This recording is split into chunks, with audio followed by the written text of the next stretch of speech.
రాష్ట్రంలో బీసీలకు 42% రిజర్వేషన్ అమలు చేస్తూ కేబినెట్ తీర్మానం చేయడం పట్ల కాంగ్రెస్ శ్రేణులు హర్షం వ్యక్తం చేశారు. ఈ మేరకు గురువారం ఆదిలాబాద్ రత్న గార్డెన్స్లో సమావేశానికి ముఖ్య అతిథిగా హాజరైన జిల్లా ఇన్ఛార్జి రాజ్యసభ సభ్యుడు అనిల్ కుమార్ యాదవ్ కాంగ్రెస్ శ్రేణులతో కలిసి ఏఐసీసీ అగ్రనేత Rahul Gandhi, CM Revanth Reddy, TPC chief Mahesh Kumar Goud ఫ్లెక్సీలకి పాలాభిషేకం చేశారు. మన రాష్ట్రంలో గతంలో ఎలక్షన్స్ కన్నా ముందు కాంగ్రెస్ పార్టీ రాహుల్ గాంధీ గారు ఏదైతే మాట ఇచ్చిరో తెలంగాణ రాష్ట్రం ఏర్పడితే బీసీలకు న్యాయం చేస్తాం, బీసీలకు రిజర్వేషన్ తీసుకొస్తామని కూడా రాహుల్ గాంధీ గారు మాట ఇచ్చిరు. ఆ మాటని ఈరోజు మన ముఖ్యమంత్రి అదేవిధంగా క్యాబినెట్ మంత్రి అందరూ కూడా నిన్న దాన్ని క్యాబినెట్ లో పాస్ చేసిన విషయాన్ని కూడా ఈ సందర్భంగా తెలియజేస్తున్నాను. 42% బీసీ రిజర్వేషన్ ఇస్తున్నారంటే ఈరోజు రాష్ట్రంలో ఉన్న బీసీ సోదరులందరికీ కూడా ఒక మంచి రోజులు రాబోతున్నాయని కూడా ఈ సందర్భంగా మీ అందరికీ తెలుస్తున్నారు. ఏదైనా పార్టీ సామాజిక న్యాయం గురించి పనిచేస్తుందంటే అది కాంగ్రెస్ పార్టీ అని కూడా ఈ సందర్భంగా మీ అందరికీ తెలియజేస్తున్నా.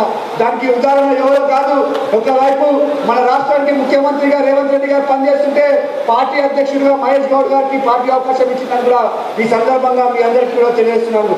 అంతేకాకుండా రానున్న రోజులలో ఎవరైతే కష్టపడి పనిచేస్తారో వాళ్ళు బీసీ కావచ్చు, ఎస్సీ కావచ్చు, మైనార్టీ కావచ్చు, మరి ముఖ్యంగా మన మహిళా సోదరులందరూ కూడా ఉన్న మహిళలందరూ కూడా ఎక్కడ ఉన్నారు వాళ్ళకు కూడా రిజర్వేషన్ రాబోతుంది కనుక వాళ్ళందరినీ కూడా ఆపర్చునిటీలు వస్తాయని కూడా ఈ సందర్భంగా మీ అందరికీ కూడా తెలియజేస్తున్నాను.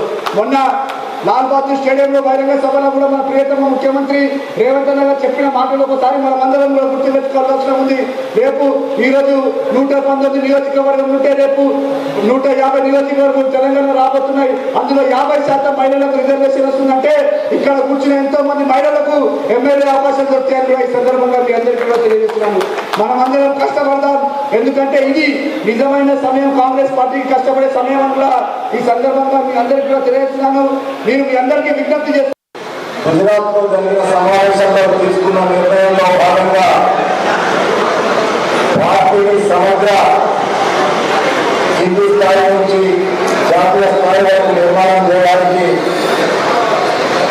అఖిల భారత కాంగ్రెస్ కమిటీ అధ్యక్షుడు సంజయ్ గారి నాయకత్వాన రాహుల్ గారి సూచన మేరకు రాష్ట్ర కాంగ్రెస్ కమిటీ అధ్యక్షుడు మనవాడు ఈ రోజు మనం పాలాభిషేకం చేసుకున్నామే 42% బలహీన వర్గాలకు రిజర్వేషన్ అనేటువంటి విషయాన్ని చట్ట సభల ద్వారా మన ముఖ్యమంత్రి గారు క్యాబినెట్ తీర్మానం చేసినటువంటి అంశాన్ని, ఆ విషయాలతో పాటు ఈరోజు వాస్తవంగా మొదటిసారి కాంగ్రెస్ పార్టీ గ్రామీణ స్థాయి వరకు వెళ్ళడానికి చేస్తున్నటువంటి కార్యక్రమాల్లో 4 మాసాల క్రితం దేశంలో 5 రాష్ట్రాల్లో గుజరాత్, హర్యానా, మధ్యప్రదేశ్, ఒరిస్సా, తెలంగాణ ఈ 5 రాష్ట్రాల్లో పార్టీ నిర్మాణంలో భాగంగా మొదటి దశలో దేశవ్యాప్తంగా